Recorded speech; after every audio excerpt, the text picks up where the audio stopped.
আসসালামু আলাইকুম, কেমন আছেন সবাই? আশা করি ভালো আছেন, সুস্থ আছেন আল্লাহর রহমতে।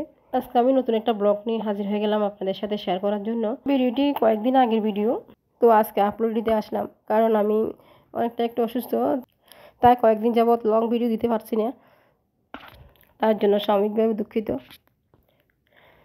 এই ভিডিওটা বানিয়েছি আমি প্রায় 3 দিন আগে।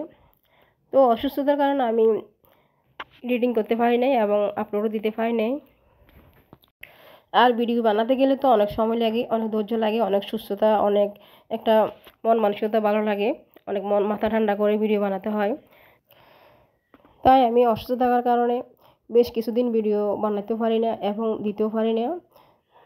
তো এটা তো আর কেউ বুঝবে না, যেহেতু এই প্ল্যাটফর্মে কাজ করতেছি সেহেতু কষ্ট হলেও ভিডিও বানাতে হয়, 2 দিন পর হলেও বানাতে হয়। এই ভিডিওটি বানিয়েছি আমি রমজানের প্রথম দিন। রমজান মাসে তো একটু ভালো মন্দ খেতে হয়, তাই আমাদের গরুর মাংস নিয়ে আসলো বাজার থেকে। তো আমি মাংস রান্না করব। এদিকে আমি কিছু ডালও রান্না করে নিয়েছি।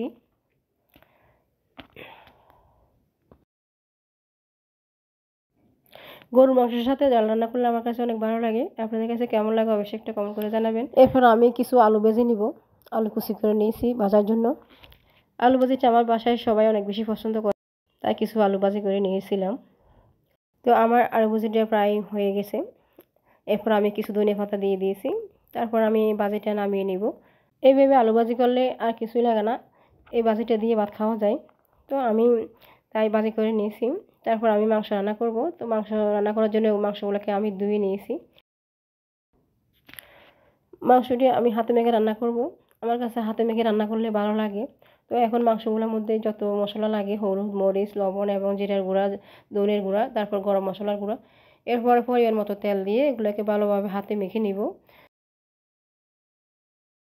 তারপর একটা টমেটো কুচি করে দিয়েছি। তো এগুলোকে ভালোভাবে হাতে মেখে নিয়েছি। অনেক ভালোভাবে মেখে নিতে হবে, অনেক যত বেশি মাখানো হবে অত বেশি মশলা ঢুকে যাবে মাংসের ভিতরে, মাংসটি মজা হবে। তো আমি ভালোভাবে তারপর একটু পানি দিয়ে তারপর চুলায় উঠিয়ে দিব। মাংসটি এভাবে ডেকে প্রায় 30 মিনিট মতো রান্না করব, কারণ গরুর মাংস হয়তো অনেক সময় লাগে। তো আমি 30 মিনিট পর আসলাম, ঢাকনা উঠিয়ে নিলাম। দেখতে তো পাচ্ছেন মাংসটি অনেক সিদ্ধ হয়ে গেছে। তো মাংসের সাথে আমি 2টা আলু কুচি করে দিয়েছি। কুচি করে না, এটা আমি কেটে দিয়েছি 2 টুকরা করে একটা আলুকে। মাংসের সাথে আলু দিলে আমার কাছে অনেক ভালো লাগে, আর এমনিতে মাংস ভালো লাগে না। তো আমি আলু কেটে দিয়েছি।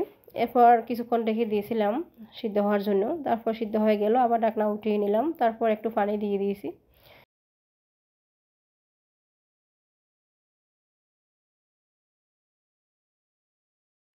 আবারও কিছুক্ষণ নেড়ে ছেড়ে দিচ্ছি। তারপর আমি এখানে কিছু গরম মশলা দিয়ে দিয়েছি। রান্না শেষে এভাবে গরম মশলা দিলে মাংসর স্বাদটা অনেকটা দ্বিগুণ বেড়ে যায়, তাই আমি গরম মশলা রান্না শেষে দিই। তা আপনারা কে কীভাবে দেন আমাকে জানাবেন, আর আমার রান্নাটা কেমন হয়েছে অবশ্যই একটা কমেন্ট করে জানাবেন।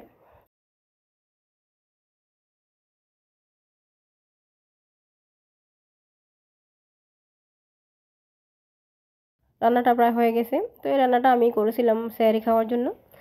এখানেই রান্না শেষ করছি। আজকের ভিডিওটি এ পর্যন্ত। দেখা হবে পরের ভিডিওতে। ভালো থাকবেন সবাই, আর আমার জন্য একটু দোয়া করবেন। আল্লাহ হাফিজ।